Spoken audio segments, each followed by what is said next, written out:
So Gary, you know how you be on Instagram and you going through the stories, and the girls, have their little shit like ask me a question, right? So earlier today I was on IG, and somebody says, "You a model?" Question mark. So this girl responded with, "No, I'm a canvas." Here's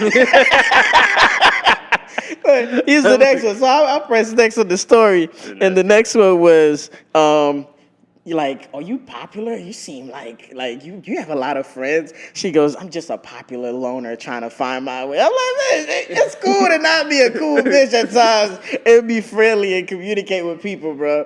Like IG be giving these girls some like celebrity status in their head, and it's the funniest shit to watch.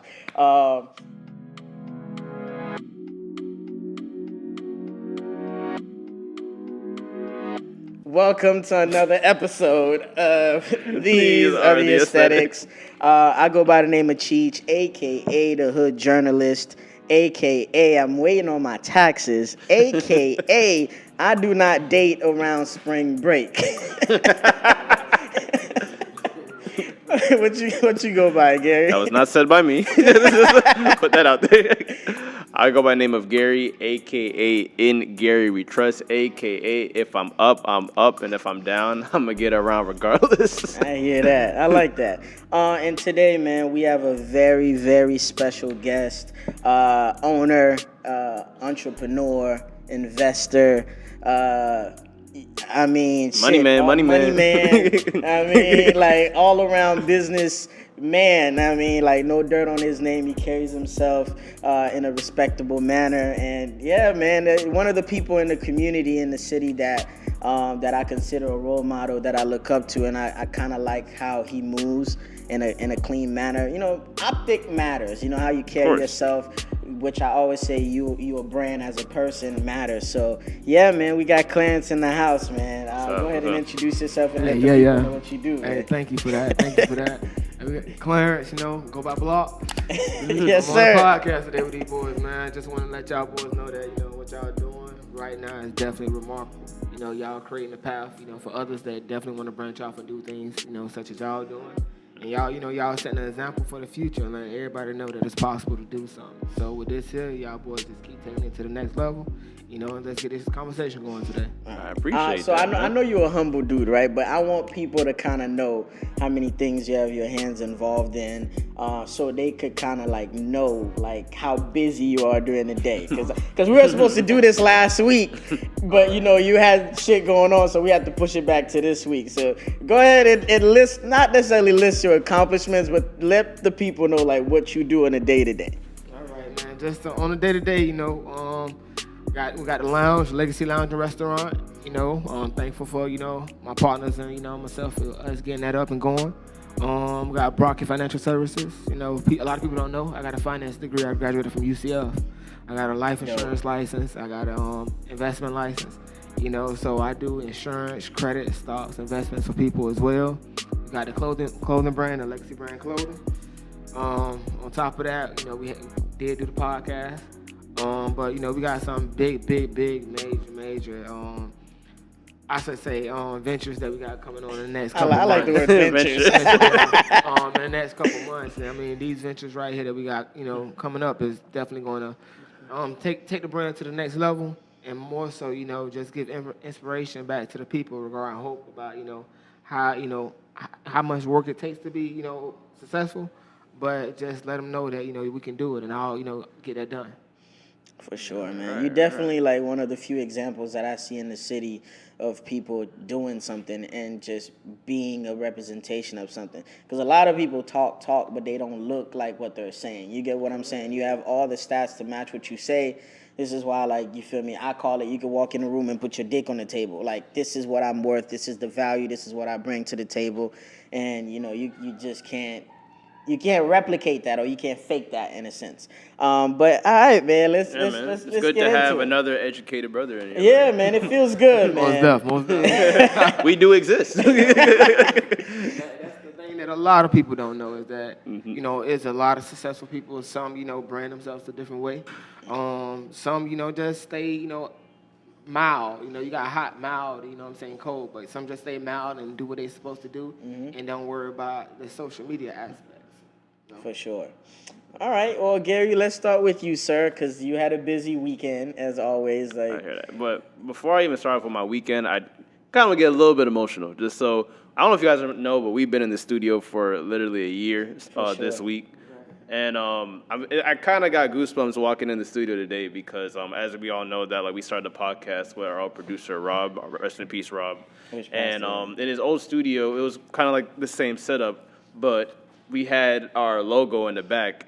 And then we came in today, and then X surprised us with basically our logo right behind us as basically as like we were in our old studio. Yeah. So I kind of got goosebumps today. I'm just like, I'm very thankful for XMD Productions, our homie Madoff, even though this nigga's still not here. Yeah.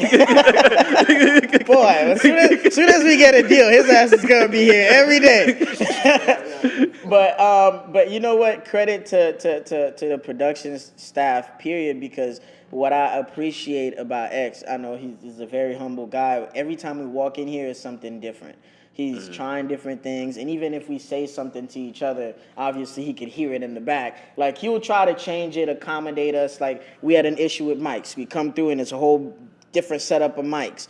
You know, we change the sets whenever we want to. We implement different things to just keep the vibe going, and I like that. I think all that builds into the aesthetics of the show, and yeah, to kind of deliver like a dope product, man. So yeah, man. Shout outs to us and anybody that supports us. Shout outs to X, Madoff. We just thankful, man. Now back to the bullshit. Yeah.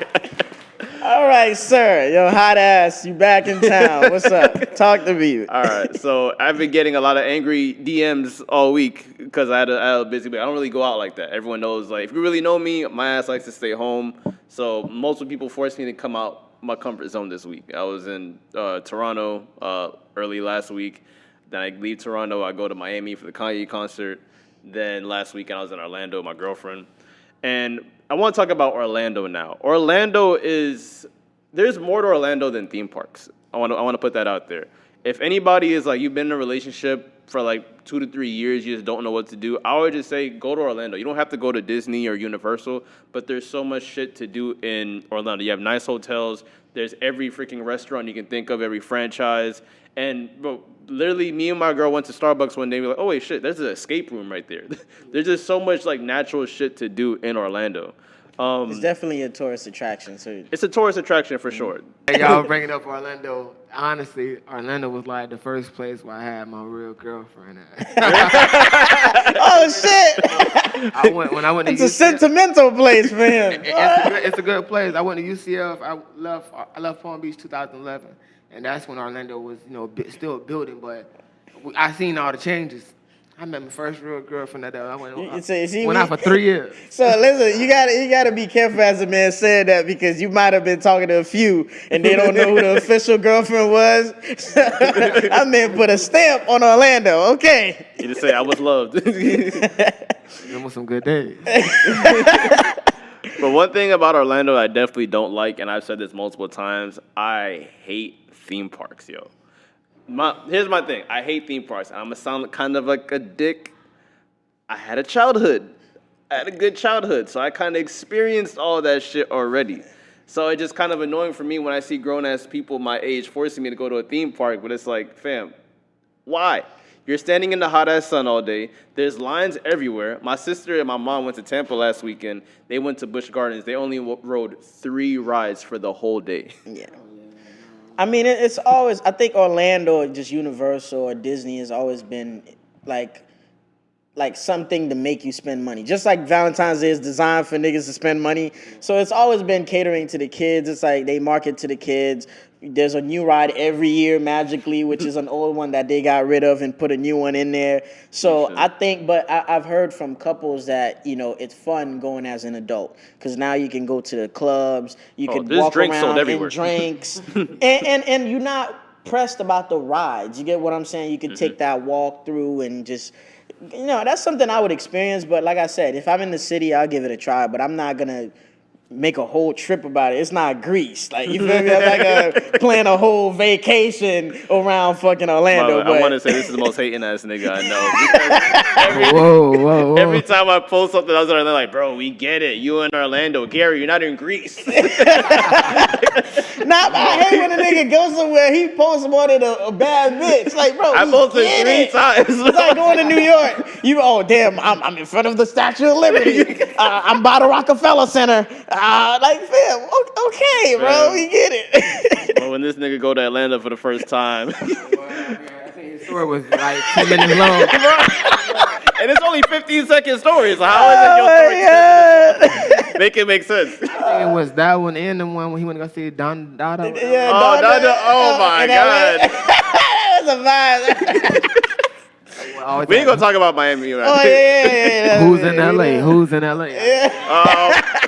Did you see the last episode? I was like, when Cheech says, "Oh, who's going to the Donda concert? I just want to know when a network." You never talking about niggas, bro.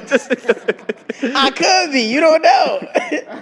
But all right, let's jump into the fashion part of the show where it's called Fire or Cap. We give our opinions on what's hot, what's not, what's coming out, what we fuck with and what we don't fuck with. And this list, was curated by Mr. Gary himself this week. The hype beast over here. All right, let's talk about it. It's a hot week, man. So hopefully, if the pockets is right, and if you are able to cop any of this shit, you're gonna have a fun weekend. Because the playoff 12s are retroing again for like the 4th or 5th time, or whatever. I'm straight. It's cool. It's gonna be on sneakers. They released March 4th. The Yeezy 700 V2 Static is coming out again on Saturday. That's personally one of my favorite Yeezys out there. I know they first came out, people thought it was like grandpa-looking sneakers, but literally as like time goes by, like how people like dress, it's like kind of makes sense. It's like it fits with the times. And plus, it's the simplicity of the Static, which most of it is gray, right?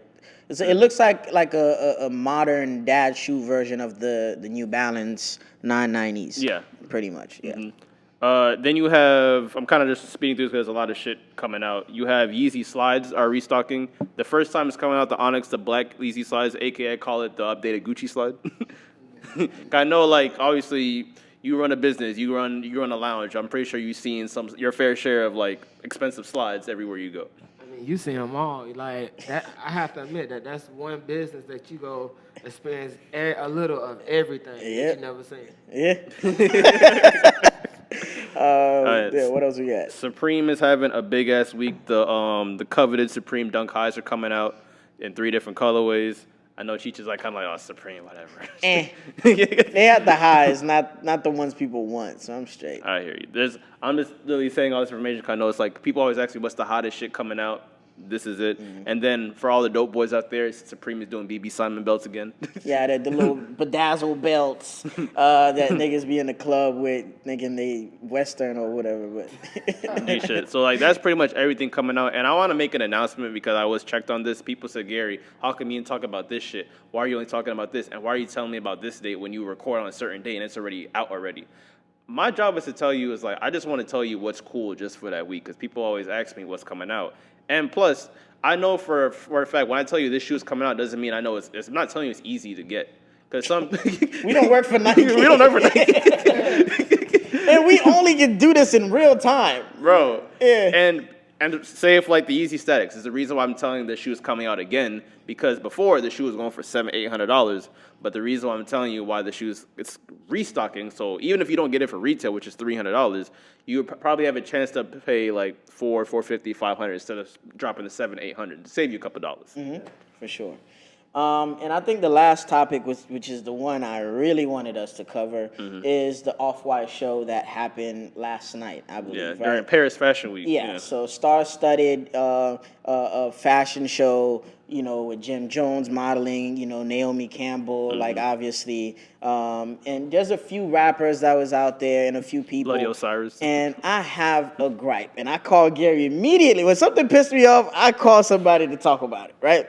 So what I noticed was like, Virgil passed 2 months ago, and there's been 3 fashion shows that highlighted his accomplishments or tried to kind of milk his likeness. You feel me? So my thing is, like, there's a difference between honoring the dead and like milking someone's likeness, because we saw this with Michael Jackson, right? Soon as you pass, T-shirts, merch, a movie comes out, this and that. Young Dolph, same thing. An album already came out, Long Live Dolph. Like, we see that a lot, but it's like, fam, that has to be traumatic for the family. Like, he had small kids. He left a wife behind and plenty of friends. So imagine every few weeks, like a designer or calling you, or a fashion house is calling you, hey, do you mind sitting front row for us? Because we're trying to honor your husband because he worked for us, and we want you to be on camera, not giving a fuck about your mental health if you're still mourning him. We just want you to be on camera to represent him, to show that he was there and what he meant to us. And take pictures. You And take pictures of people. with celebrities. You feel me? I think it's a little insensitive. I think it's a little too early. Like, the kids are, he had small kids. The kids are probably like, yo, dad hasn't been home in 2 months. And now they got to see a picture of their dad on the biggest poster. And now they got more questions for the mom. The mom's probably want to cry. Like, it's just a lot. So I just, like, that's how I took it. I just wanted to talk to somebody about it so I could see how y'all view shit like that, because it has to be crazy. I mean, just in my eyes, I think I view my opinion and my view on that is just is highly disrespectful. You know, as us, as I say, as women just in general, when you lose the king of the tribe, you know, that's holding down and one that's, you know, doing what he need to do to support the family, especially if you're African American in these times right now, and then you want the woman to basically be somewhere to say he was a part of something and just be there but not caring about your mental health, that's a problem. Mental health is the number one thing that all of us need to, you know, be worried about every day. Like, you know, like that's so much, the suicide rate going up so high right now. You know, people doing things out of context just because they not taking care of their mental health and they running from everything. And especially if you're a man, like, you want to be completely honest, we wasn't brought up to take care of our mental health. Mm-hmm. That's a fact, especially black men. It hurts, you know what I'm saying? No, I'm with you, man. What about you, Gary? See, how I took it is I understand the intention. Like, the intention was, oh, we need to keep Virgil's name alive so it doesn't, like, go away. We want him to be here forever. And, like, I understand that. But I literally found out on Instagram that this man passed away. And then 1 week later, Art Basil's here. Boom. Let's freaking, like, have a whole... And that was before his funeral, by the way. Literally before... Whoa. Before his funeral, Art Basel, boom, big-ass statue of him. And G-shit. And I wanted to go to Art Basel, but I'm just not comfortable seeing this shit right now. Like, I always thought, because, like, Virgil is actually very easy to, like, stumble upon, because he's always at, like, every, like, underground party. He's DJing. People forget that. Like, he's not even just a designer. He was a DJ. He was just loved to be in all the underground parties having fun with everybody. And finding out that he passed, and then people are still going to continue to have, like, a fashion show. And I'm like, where's the time for the grievance? yeah, it's been a whole bunch of shit. It's been that. It's been the auction of the Louis V sneakers he had. It's so much. I'm like, bro, you putting the family through so much right now. And I'm like, yo, if you guys do this in 6 months to a year, cool. You give the family enough to process. Because you got to understand, this man probably left mom, dad, sister, siblings, business partners. I get it. You just trying to capitalize, but it's like you doing everything but bringing down the price points of every item. If you want his name to live on, how about you make enough of his products so everyone can have access to it, so it could live in my closet and I could pass this down to my kids and be able to tell, hey, this product came from a black man. He was the first this and that at Louis Vuitton, and he represented this for us. You get what I'm saying? Yeah. You guys are doing everything but the thing that you guys are actually need to do, which is have mass production of those items, because they're very hard to still get. And what you're doing is you building hype. You're using my likeness to build anticipation, and people are gonna buy this in memory of me, and you milking them. Like, that's fucked up. Yeah, I give respect to Nike, because Nike has been very quiet about holding on Virgil's, like, releases, because they understand, bro, like, Buddy just passed, and, like, Nike was already in hot water because people thinking that the prices of the Kobe's were inflating because of Nike. Like, no, it's like there's just resellers just want to make a buck. And we all know what Vanessa Bryant went through. I'm just glad how, like, the universe kind of cared for Vanessa Bryant. Like, yo, just give her time. When it's time for her to speak, make an announcement, do it on your time. Mm-hmm. And we get that. That's why I respect. That's why, like, when I look at the whole thing, it's like, that's the difference between ownership. You know what I'm saying? The head person in charge is like, you know, are you more for the culture or are you more for the dollar? And that's what you can see behind some things. Like, more companies are more for the dollar, and they go after the dollar, you know what I'm saying, instead of, you know, leading by principle, you know, because we got principles, you know, and certain things you're just not supposed to do. Yeah. And morally. More, you know what I'm saying, morals and principles, you know, way over money, you know, like, when it comes down to it. Because if your morals and your principles not into it, then what the point is it? You know, you're doing it for. You're just doing it for the buck. But that's what the difference between ownership goes in there, and that can just show that, you know, you're not allowing the correct time for things to go by, for someone to grasp that energy and get past that before everything else. And I seen the Vanessa O'Brien thing as well too, so I was definitely update on that. For sure. I think that's I think is I only saw two examples of them taking care of somebody the right way. It was Vanessa Bryant and Lauren London after Nipsey. Yeah. Those are the people I feel like they left them alone. But that's because black media really stepped up and be like, yo, these are women and they have small kids and their mental, you feel me, is in the forefront. Like, leave them alone. And I think we kind of have to do the same for Virgil, man. We got to stand up and be like, yo, enough is enough. I didn't even know he had a family. No, what, Virgil? Yeah, like until he passed. But still, it doesn't take away from her mental space. And you got to understand, that's a lot of shoes for her to fill. Because you got to understand, this nigga was the creative director for men's at Louis Vuitton. So the calls he was getting on a day-to-day with owners is different. Then he had his hands in Off-White and Nike. So she literally have to go on a calendar and see who he had meetings with, who she has to call back. And we don't even know if she was in fashion. You get what I'm saying? So it's a lot, man. And you got to do it while you raising like 2-3 small boys and making sure they're good mentally. So it's a lot, man. We just got to kind of leave people alone, man. Let them rest in peace, literally, please. Yeah. How old was he? He was in his 40s. Like, Nah, not even. I think he was like late 30s. late 30s. That's young. That's Yeah. young. That's, see, Later, Yeah, mid 30s, yeah. especially when you got your hands tied in so much, it's hard to teach the next person. Especially when you at that level. Like, you got a little time to be, you know, going outside the box. And the last thing I want to say about that is no one came out and said who his replacement was. So it's like, you guys are doing all this, like, from who? I'm just glad that's the one thing they didn't put I'm out. glad that that's what they didn't do. Yeah, I'm Because glad when- at least. When you so quick to, you know, replace Replace that somebody, person yeah. and then you allow the media to see that, Yeah. it definitely gonna mess up Tasteless. every brand issue. And then you gotta think about it when you talk about companies like that, you know, what you just said, Louis, Nike, and think about that. That's other people's money because, you know, they got stocks and stuff like that too. So it's a big thing with that. All right, well, leaving that morbid topic a little bit, Gary, you want to talk to us more about your trip to Orlando and what you were okay. faced with a little bit?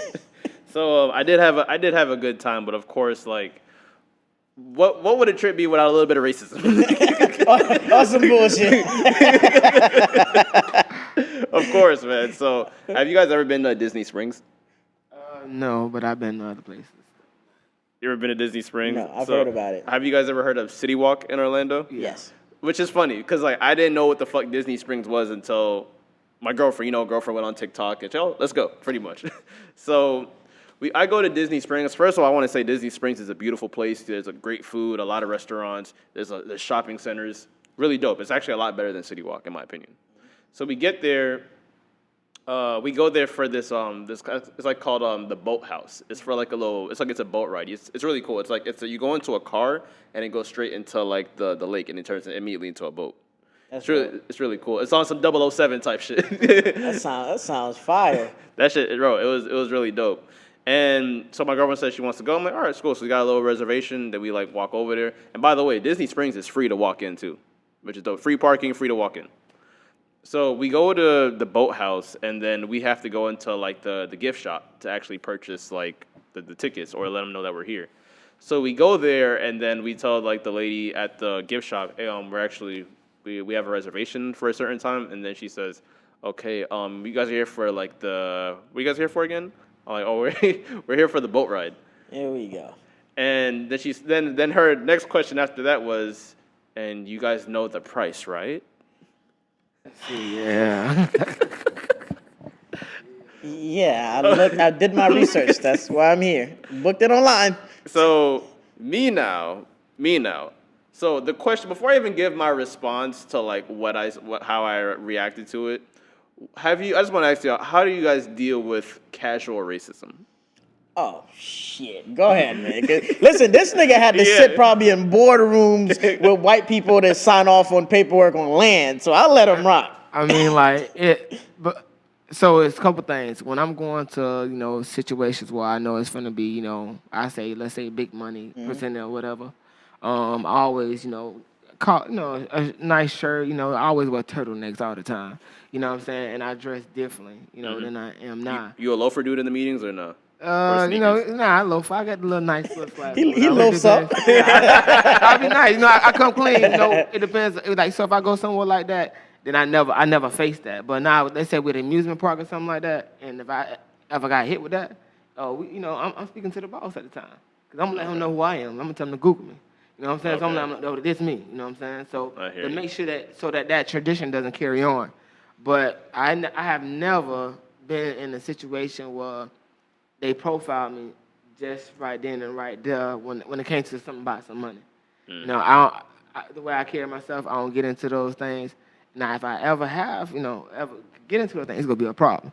I'm going to address it straight up. But no, I never have been into a situation where they profiled me about money at all because it's the introduction. I'm going to tell you one thing else that people don't know about. My introduction, if we in a place that's about money or whatever, it's different. I'm already outgoing. I'm very outgoing. A lot of people don't know that because I just stay on the radar. So I'm already interacting with the waiter. I'm just, BSing with them. So they never have time to, this person ain't got no money, so let me get them bad service or something like that. They never had the time to do that.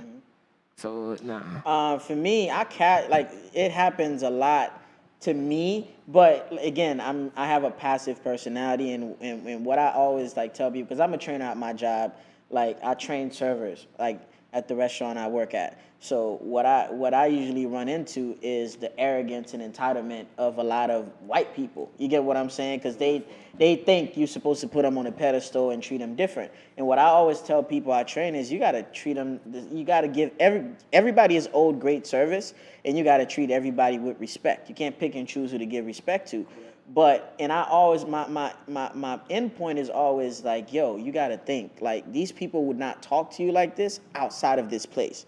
So they're only trying to get a reaction out of you so they could validate who you are. Pretty much, yeah. They want to test you, and then when you react, this is what we're afraid of. The loud black man, the nigga. I see you with dread, so I want you to act like a gangster. You feel me? Pretty much when I could have a whole PhD, you want the black side of me to come out. So what I always not even tell the black, them, they want a ratchet. They want the ratchet side. So my thing is, what I tell people is, you got to understand, these people would not dare to talk to you like that outside of your work clothes and outside of these walls. Because you got to understand, they know risk assessment is going to tell them that this might not have the outcome that I want. You feel me? Talking to him like that. So they're just trying to get a reaction out of you so you can get kicked out or lose your job. So that's what it is. So you just got to be professional, you know the term kill them with kindness. You just gotta just out professional them, so you could shame them into what they think of you. So you can feel them this ain't that. And even all right. So basically, what happened was, so the second she said that, and my reaction was, I was looking at her dead in the face. I'm like, oh yeah, it's $133, right? It's no problem. Yep. And would you like it in cash or card? Do you have Apple Pay? I'll do all that shit. Got me fucked up. And after I said that, she was like, "Oh, okay." And the thing that's right there, and that's what I loved. It's the fact that I shrugged it off, and I basically was ignorant to her ignorance. Yeah. That's the shit that makes me feel good, because the thing is, since she didn't get the reaction she wanted, that's the shit that I love. Now, my girlfriend, of course, she was she was a little disgruntled for sure. Mm-hmm. She didn't talk to her because my girlfriend, when she's when she's mad, she just don't say nothing. Yeah. Then I'm all right, as we was walking away, we were talking about it, and I was like, that lady was definitely racist. And I'm like, I tried to play it off, and I'm like, before I even react, I'm like, maybe she was thinking maybe because they're just younger kids, do they know the price? I'm like, nah, she was racist for sure. The more we talked about it, and I was talking with my girlfriend, saying, you got to remember, there's some shit that she's just generally upset about. First of all, it's she's working in a gift shop for an expensive restaurant and a boat ride. One, she doesn't even know if we make more money than her. Two, we're on vacation. She's at work. Yeah. And then I mentioned it. I had told this story to my mom, and my mom said some shit that freaking blew my mind. And she was like, Gary, she's probably just upset because she's been probably working there for years and never ate at that restaurant. She probably never been in the boat ride that she sells. Yeah. So that's why she's disgruntled. It's like one thing that I tell like my staff, or, the people that I do business with, the people and my employees, I say, just make your money and go home. You know what I'm saying? Like Oh my God. Wow. that's the number one principle. So simple. Even when I was working in corporate America, my whole thing was make my money and go home because let's be realistic about this. People that's grown up in our time, you're not finna work at this place forever. No, you're Your not. thing, people are more obsessed with, okay, I'm making good money. I make good money. I can, live how I want to. People don't go to a job, oh, I'm going to be the top customer service person in the next 5 years, and I'm running the park. We won't do that no more. So, like, I tell the people, I would have told her, just make your money, go home. Like, just be okay. Exactly. And if you want to, get to a new level, you just, you can't afford, certain things yourself, or you got something that's going on about your day, it's cool. Just keep it within you. It'll be over. We never gonna see this girl again. So at all. Just let us continue our day. She was definitely racist, and again, what we like to say on the show a lot is you got to be able to read the room and be self-aware. Like, she doesn't know like the shoes you have on your feet is probably more expensive than the boat ride. She doesn't know you from a can of paint. She don't know what you drove to get there. You get what I'm saying? And like your mom said, it's probably some of that. Like, just animosity out of nowhere. And she feels like she probably felt like, you got your places fucked up. Like, you should be selling her the boat ride. You feel me? So that entitlement. That entitlement and arrogance comes in. Like, because it's like, and we're going to talk about this literally in our next point, but it's like they value the black dollar, but it's like, who's spending it? Black people. So they don't like what's attached to the black dollar, but they want it. You get what I'm saying? So, for real. And I just had to call with my girl. Oh, we going to have a good time. We're going to have a good time. And when the second we done with this boat ride, where's she going to be at? Right there. Yep. Same thing. And she even, I realized that like the second we said, oh, we're here for the boat ride and we have reservations for the restaurant. That probably got under her skin. Oh my God. I would have hit her with that after I got off the bar. Like, oh, you got a reservation to eat too. Oh, no. Yeah, you just like me. I would have rubbed it in. Yeah, man. Is the lobster in today? That's the next show. Yeah, we got dollars too. We got money. For real. Well, coming from casual racism, right? So 50 Cent, was going crazy on Instagram yesterday, threatening to leave STARZ and to go on to BET, as people are speculating, right? But we see this from him all the time when he's not happy somewhere. What I personally think it is outrage marketing. Like, I want to get everybody riled up because I'm being mistreated, so you can buy my album or you can watch my show. It's, there's a cost to your reaction as the public. And if I feel like I can control when you get mad or when you get happy, then you follow me. Whatever I'm selling to you, like, you tuned in. Kanye does it all the time anyway. But since he has a record of doing that, I don't think that was the case because he was on Instagram all day bashing him because he was threatening to leave. But again, I'm like, it could also be a case of him being mistreated because it's like, I gave y'all mad #1 shows and I still don't have a seat at the table. You get what I'm saying? So I just kind of wanted to, since we were talking about the black dollar and the value that we bring to a company and how we get paid in retrospect, I kind of wanted to hear the feedback from y'all on what y'all think this is and if him moving to BET would be a good move. So I'll start with you. I mean, just in general, I think 50 Cent is one of the best of the marketing schemes in the world. 1,000%. I think it's Dangerously. dangerous. I think it's just his marketing is just remarkable. Like from being where he started to where he is now, Great. And all the series of shows that he put out, especially amongst African American, role players in the shows, it's just remarkable. And what he does on social media, it just grabs him to get more attention. I think the move was that he's definitely displaying is something that's honest. You know what I'm saying? If I'm giving you all these series of shows for past 8 years since Power Not, and I'm the past 8 years, and the views keep going up, I deserve a seat at the table. Like one thing of another. And I think him going to BET is a definitely wonderful move. It get to a point where you already got the money, so just going to there to represent the culture is going to feed off the energy with all the next generation, the next young brothers, and that help them get that inspiration. I can go do the same thing. And that's when it comes into people's eyes. It's like, you know what? I can slow grind this shit out. I can cuss. Okay, but I can slow. But like real talk, I can slow grind this shit out, and I can make all my black dollars 100% of my royalties and everything without giving y'all a piece of the fucking pot. And that's what it's about. And once you get that inspiration to the next brother, bro, that shit is remarkable. So You know, roller everybody coaster feed off of it. effect, Yeah. Man, 50 Cent. First of all, 50 Cent, you're not going to BET. Let's just get that out of the way. Yeah, you're gonna go to ABC, man. Yeah, you're not going to BET, bro. And one quote from Kanye that like it always like stamped in my fucking brain is like he says, I'm not out of control. I'm just not in their control." Pretty much. That's pretty much what 50 Cent, and we've seen this about every year and a half. 50 Cent always goes back and forth with STARZ. Every time I see 50 go up head to head with STARZ, oh, it's a new contract in the works. Pretty much. More money. More money. That's what it is. And one thing I can't say shit about 50 Cent because 50 Cent is like he's a mogul. He's a genius. He's talented. And first of all, I don't want to get into any beef with 50 Cent because 50 Cent is one of those people that he will burn himself to make sure you lose. He doesn't care if he wins, just to make sure you lose. Yeah, you'll use this clip. He's saying, "Well, Force is coming out this Sunday." Like, bro, the most savagest shit I've seen 50 do is like one freaking diss Ja Rule all throughout the Get Rich Die Trying album. Two, freaking damn near like losing a lawsuit with Rick Ross's baby mama. saying that he was fucking his baby mama, yeah. Bro, going to Rick Ross's house and shit, saying, "Oh, I know where you live at, nigga," this type of shit. And the third one is my favorite 50 Cent moment of all fucking time. You probably don't even know. It's the moment when him and Floyd were beefing. Oh, yeah, I know that.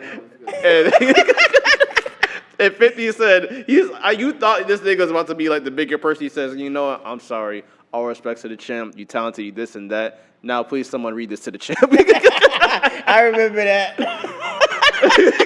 That's funny. Bro, but yeah, 50 Cent, man, get your money. I just want to tell 50 Cent, just make sure that you don't go overboard because we all know 50 Cent, he doesn't care about burning bridges.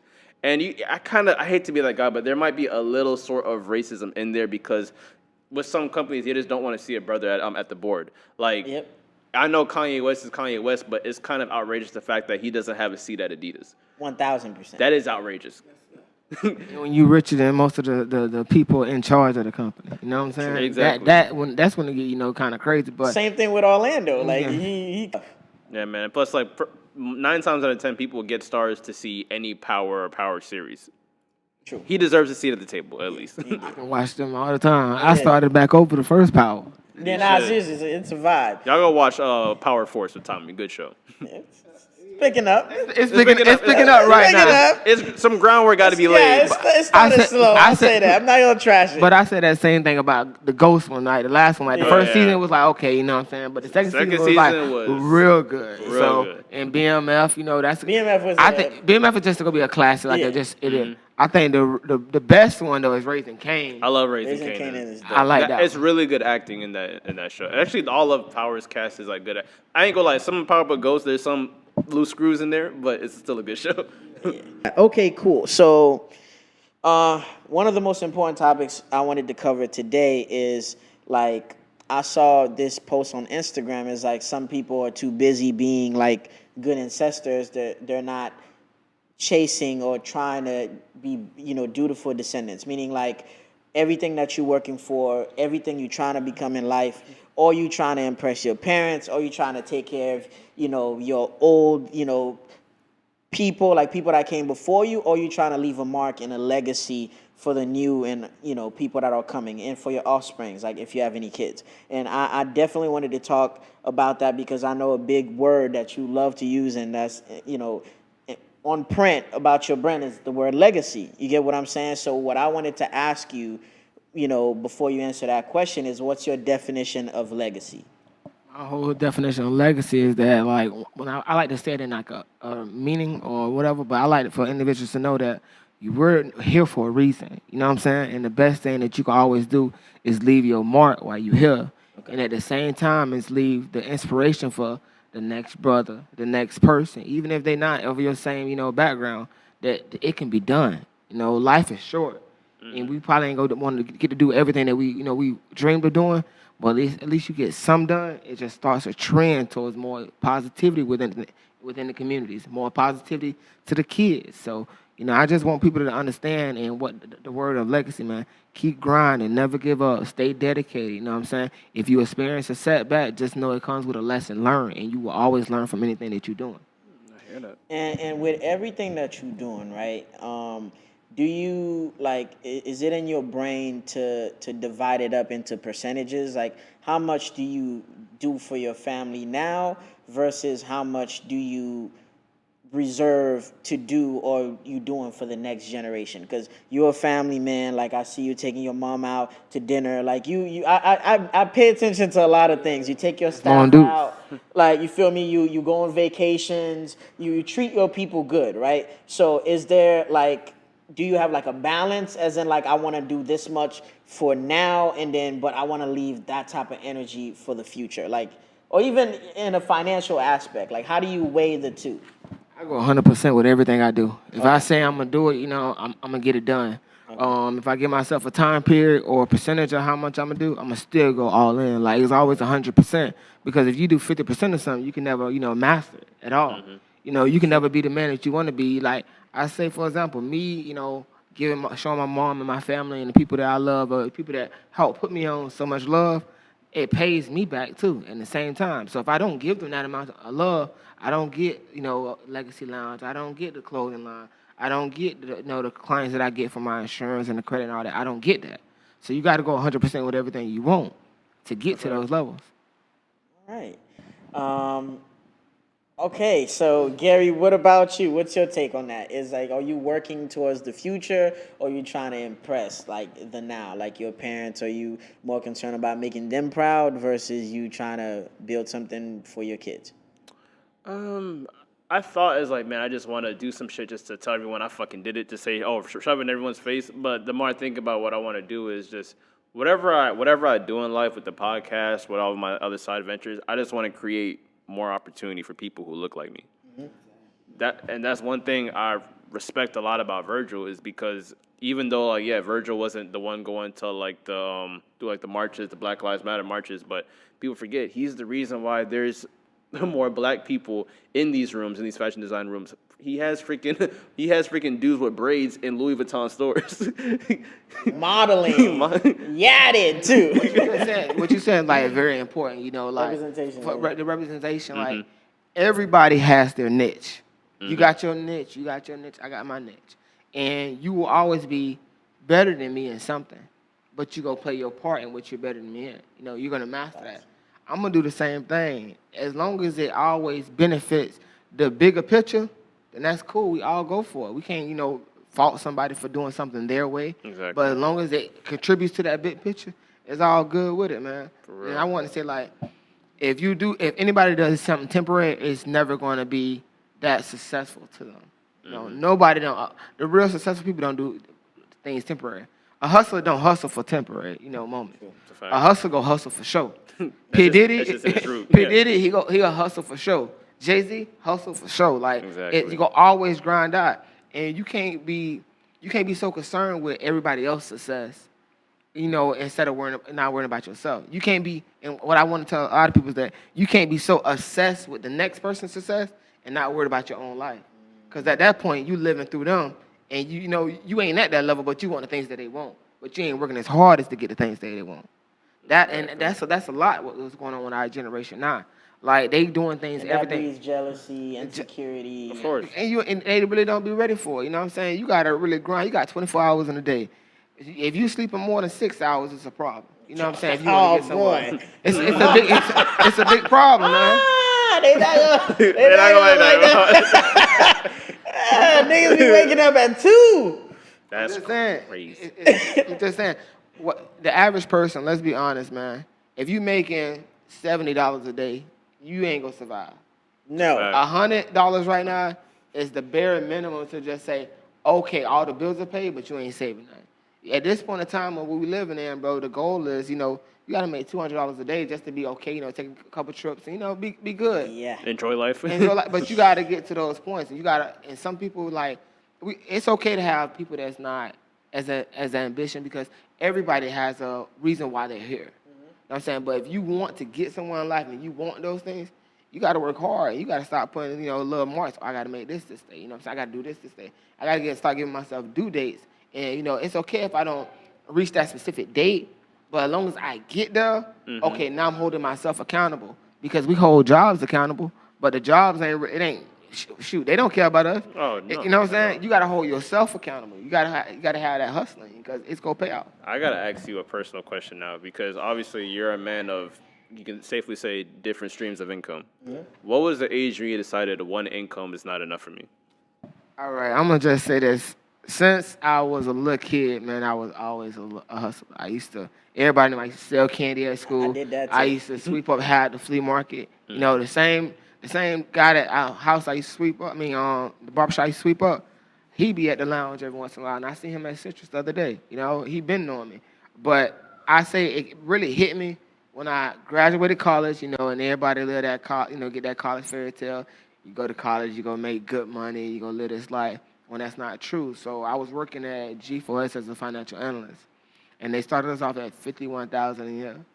And then I'm just, realize, okay, I'm making like $1,400 every 2 weeks, but dang, my rent already $1,400. I got a car payment, I got car insurance, and you gotta eat. Everything, you gotta eat, everything. You gotta be fresh. And, you know what I'm saying? And maybe have a girl on the side, cause what? You ain't gonna do it yourself. So like real talk, it's expensive. So I got to that point, but I already had my life insurance license and on the side, but I wasn't using it. So I started using it. I bought me a credit repair guide. I learned the credit repair.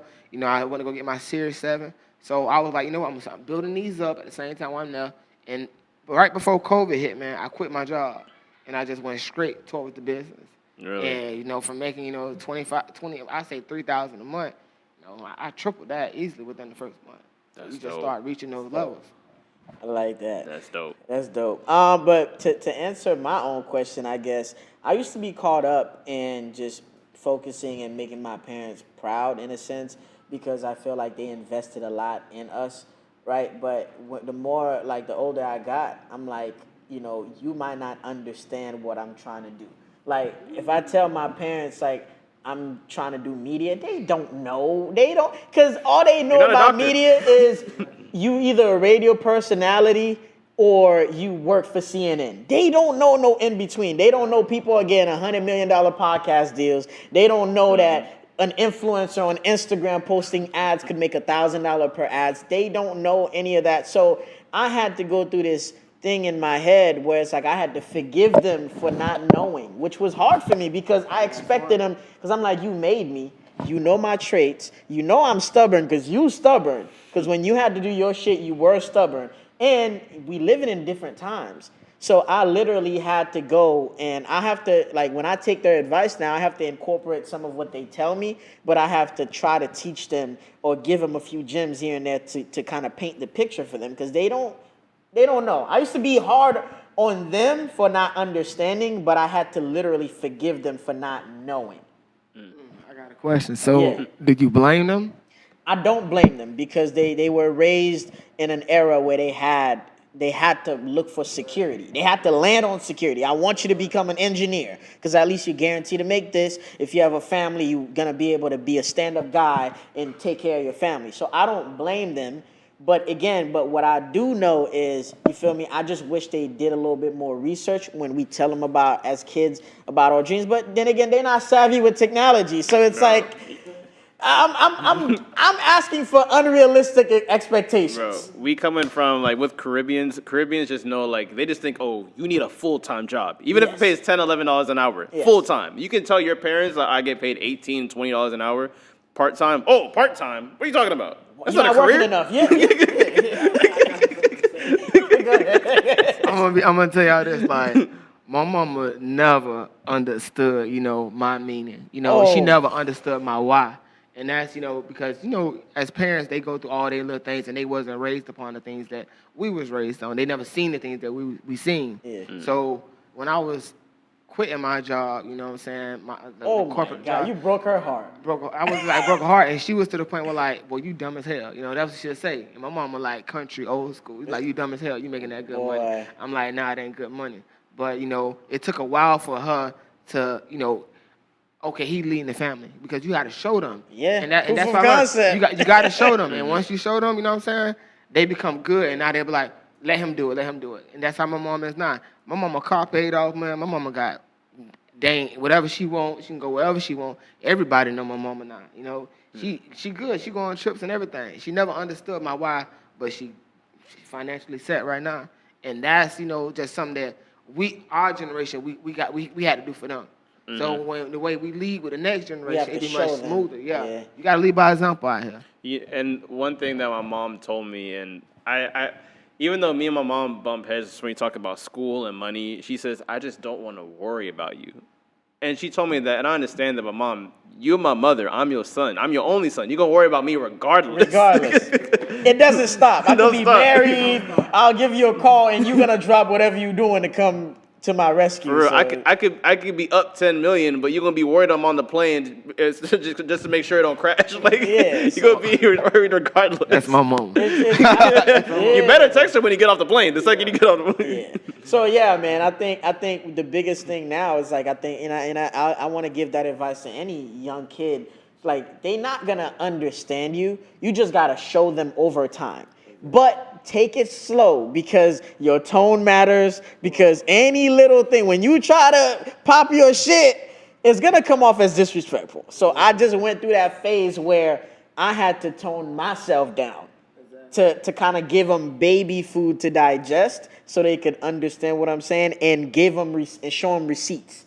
Like, oh, I did this and they gave me this. I invested here and I got this.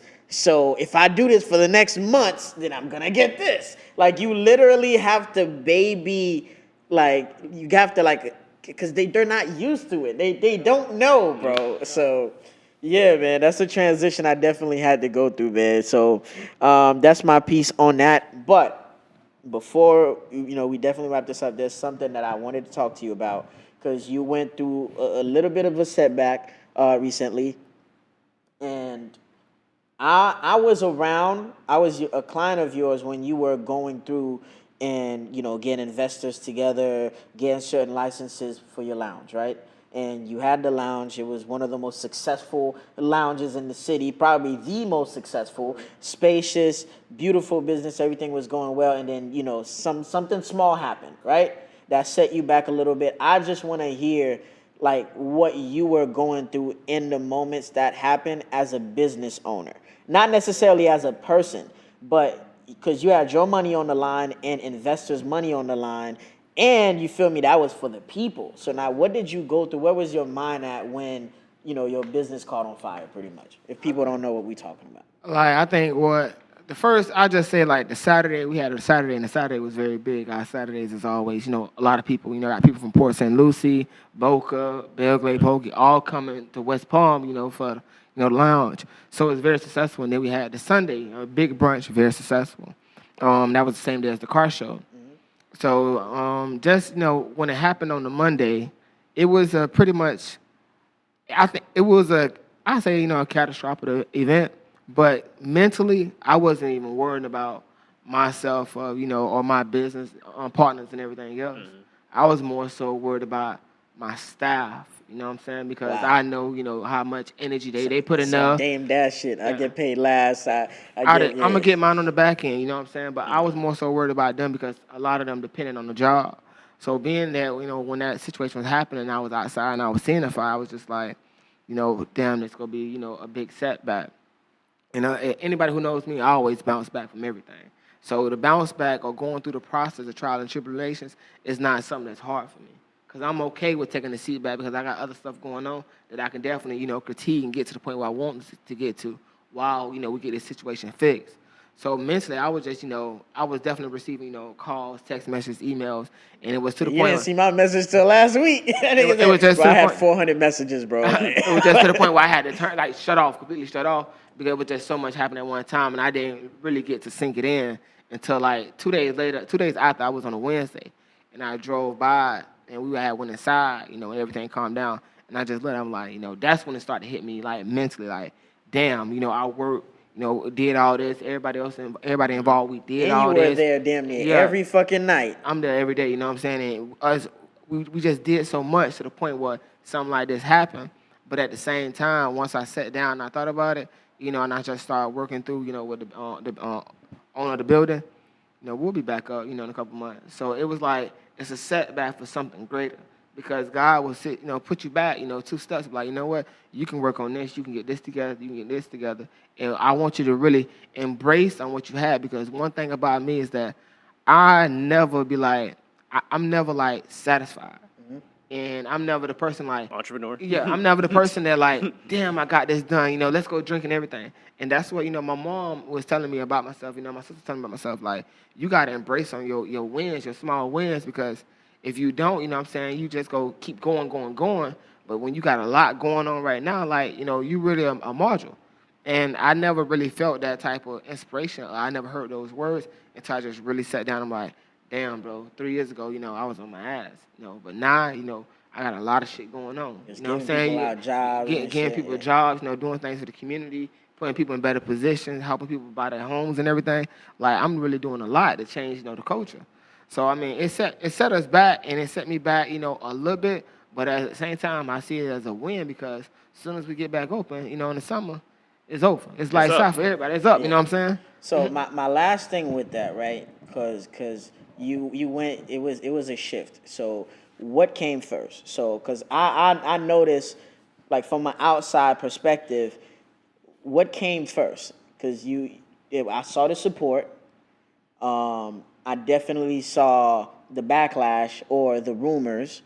And I also saw, like, what came first? Did people feel sorry for you?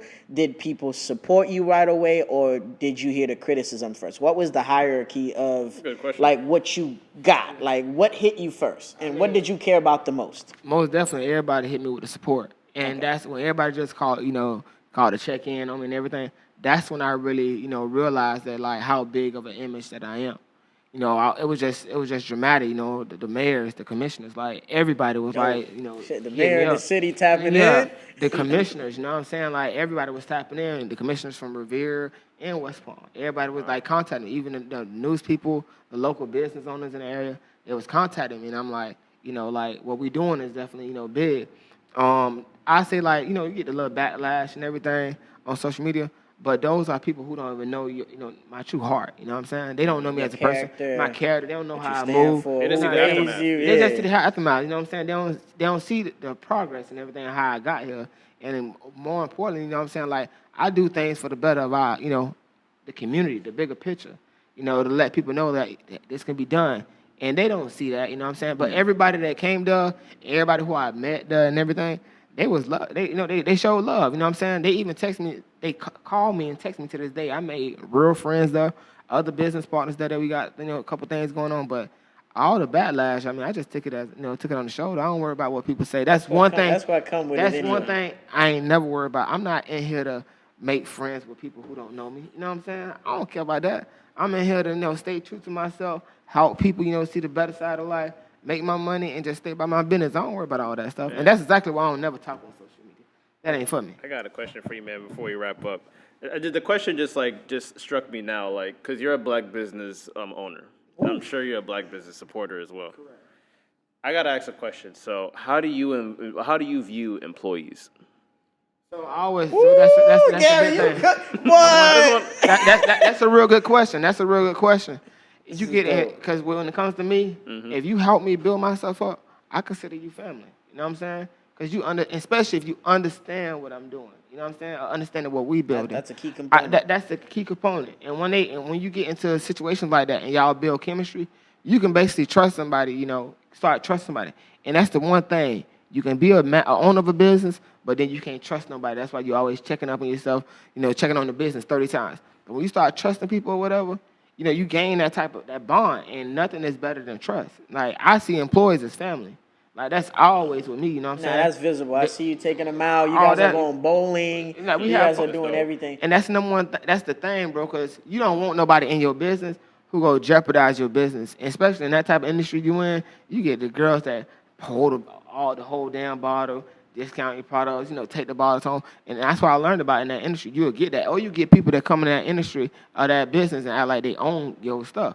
Yep. You ain't work as hard as I work, you know what I'm saying? Exactly. So as long as we got a clear line of communication, like we can joke, but when we know we get here, let's make this money, let's handle this, and then let's go have fun. The mutual respect got to be there. I see my employees as family, man, especially the ones that go above and beyond for me, because I do the same thing for them. And shout out to Slim. I see him come out of, he'll come out, say what's up, but that boy is always working. He always got something going Headphones on. always man. on. Always. I tell you, like Mike, you know what I'm saying? Me and him been cool since '98. I saw the old pictures, boy. Y'all niggas look crazy. Since '98.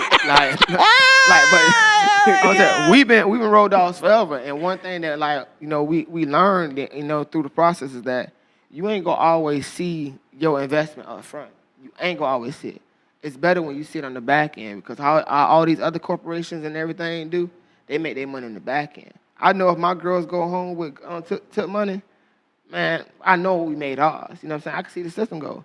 So if it's mutual, we happy, we making money, they making money, it's good, because now you got love there. You always know that they go be like, oh, somebody else try to beat around the corner, they go beat her, and they go understand that.